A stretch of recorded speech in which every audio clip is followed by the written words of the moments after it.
Let's see what happens next.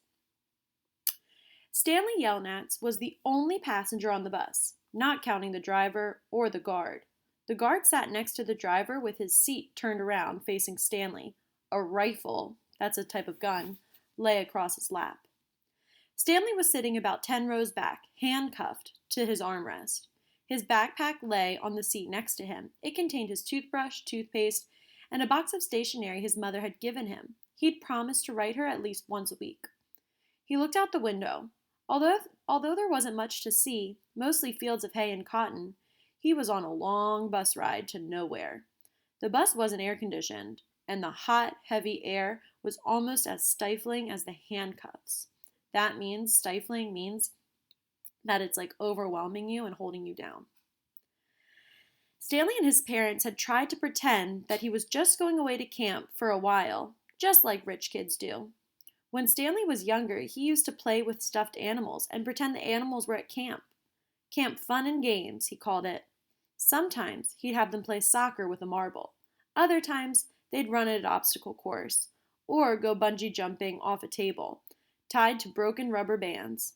Now, Stanley tried to pretend he was going to Camp Fun and Games. Maybe he'd make some friends, he thought, or at least he'd get to swim in the lake.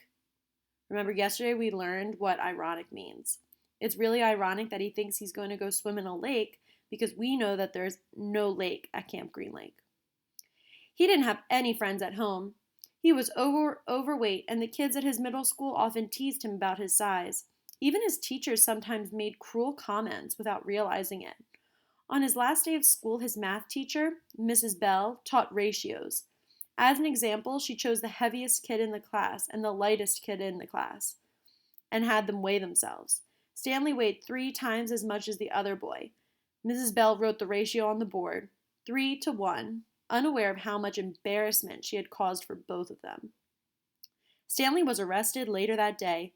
He looked at the guard who sat, slumped in his seat, and wondered if he had fallen asleep. The guard was wearing sunglasses, so Stanley couldn't see his eyes.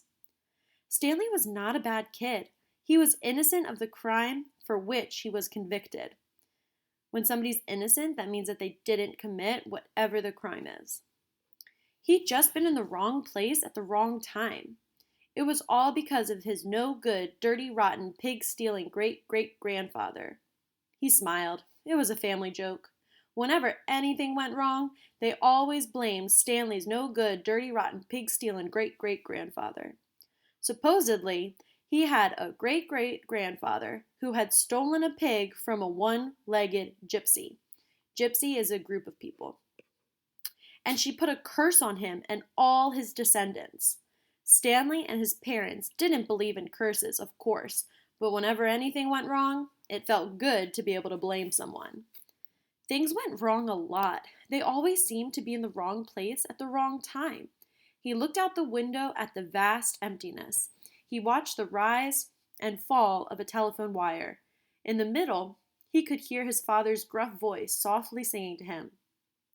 If only, the woodpecker sighs. The bark on the tree was just a little bit softer.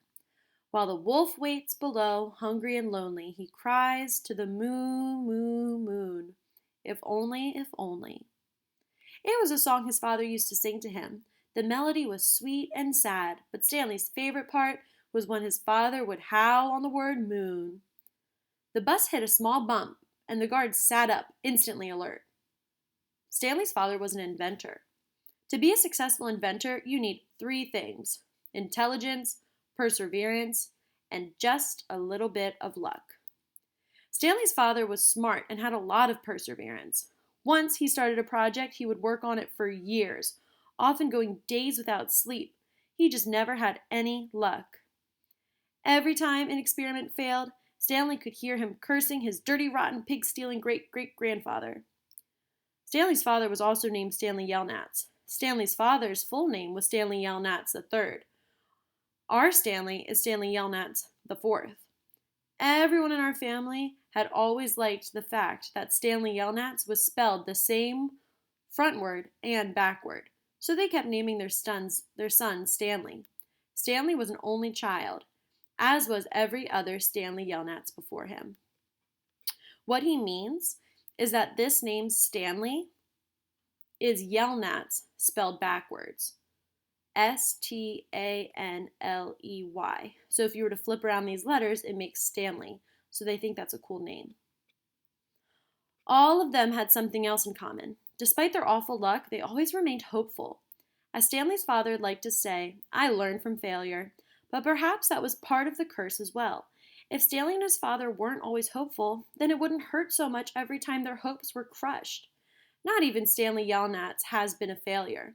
Stanley's mother often pointed out, whenever Stanley or his father became so discouraged that they actually started to believe in the curse. The first Stanley Yelnats, Stanley's great-grandfather, had made a fortune in the stock market. He couldn't have been too unlucky.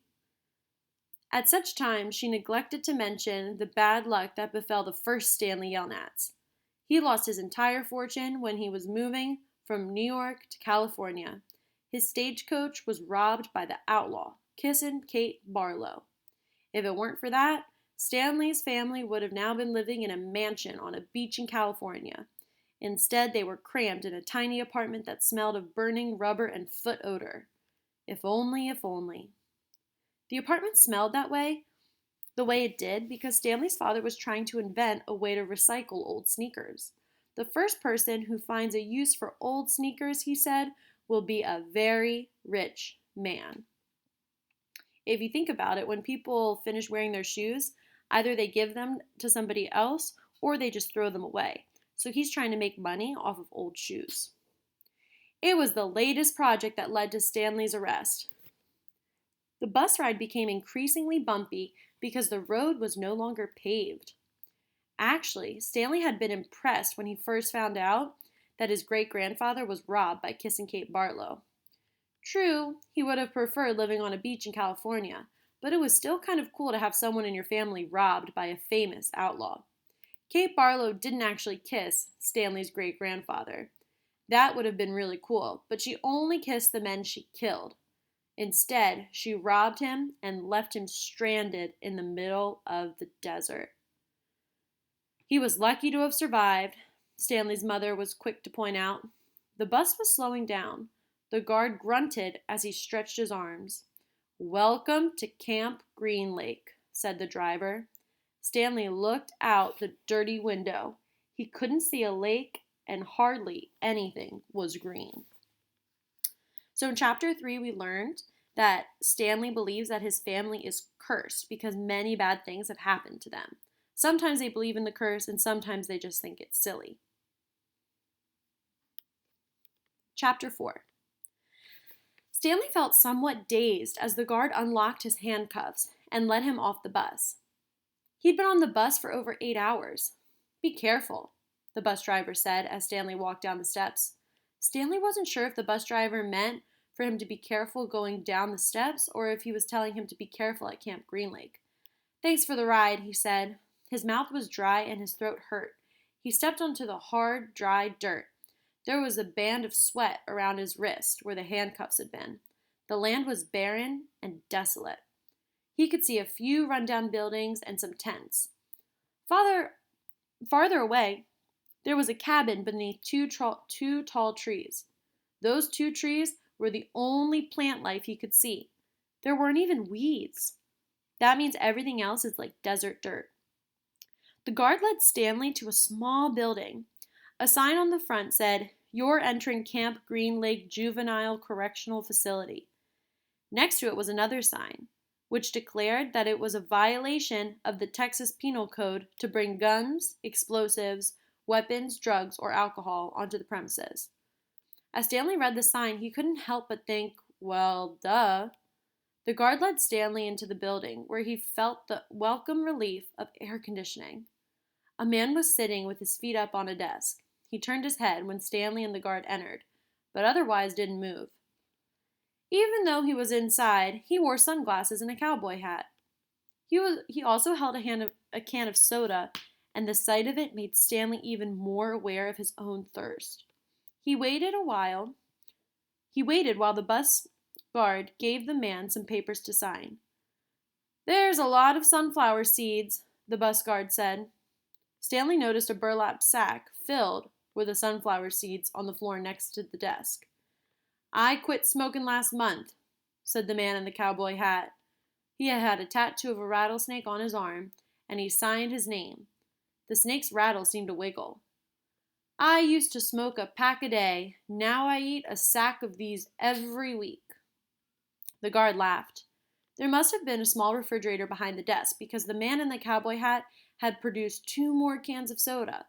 For a second, Stanley hoped that one might be for him, but the man gave one to the guard and said the other was for the driver. 9 hours here, now 9 hours back, the guard grumbled. What a day. Stanley thought about the long, miserable bus ride and felt a little sorry for the guard and the bus driver. The man in the cowboy hat spit sunflower seed shells into a waste paper basket. Then he walked around the desk to Stanley. "My name is Mr. Sir," he said. "Whenever you speak to me, you must call me by my name. Is that clear?" Stanley hesitated. Yes, Mr. Sir," he said, though he couldn't imagine what was really the man's name. "You're not in the Girl Scouts anymore," Mr. Sir said. Stanley had to remove his clothes in front of Mr. Sir, who made sure he wasn't hiding anything. He was then given 2 sets of clothes and a towel. Each set consisted of a long-sleeve orange jumpsuit and an orange t-shirt and yellow socks.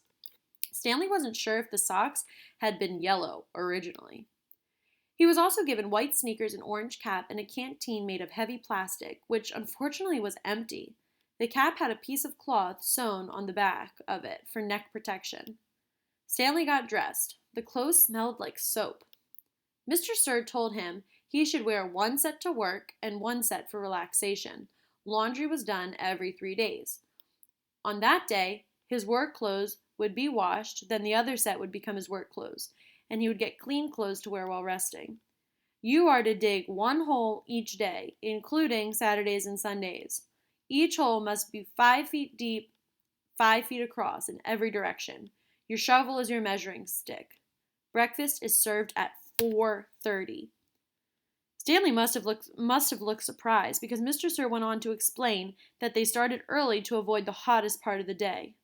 "No one is going to babysit you," he added. "The longer it takes you to dig, the longer you will be out in the sun. If you dig up anything interesting, you are to report it to me or any other counselor. When you finish, the rest of the day is yours." Stanley nodded to show he understood.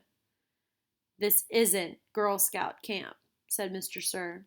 He checked Stanley's backpack and allowed him to keep it. Then he led Stanley outside into the blazing heat. "Take a good look around you," Mr. Sir said. "What do you see?" Stanley looked across the vast wasteland. The air seemed thick with heat and dirt. "Not much," he said, then hastily added, "Mr. Sir?" Mr. Sir laughed. "You see any guard towers?" "No." "How about an electric fence?" "No, Mr. Sir." "There's no fence at all, is there?" "No, Mr. Sir." You want to run away?" Mr. Sir asked him. Stanley looked back at him, unsure what he meant. "If you want to run away, go ahead, start running. I'm not going to stop you." Stanley didn't know what kind of game Mr. Sir was playing.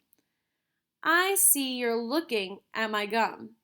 Don't worry, I'm not going to shoot you."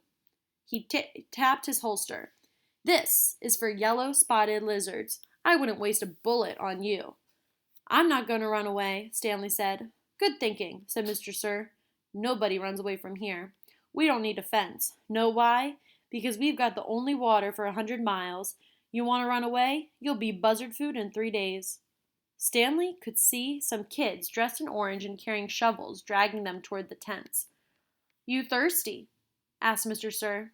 "Yes, sir."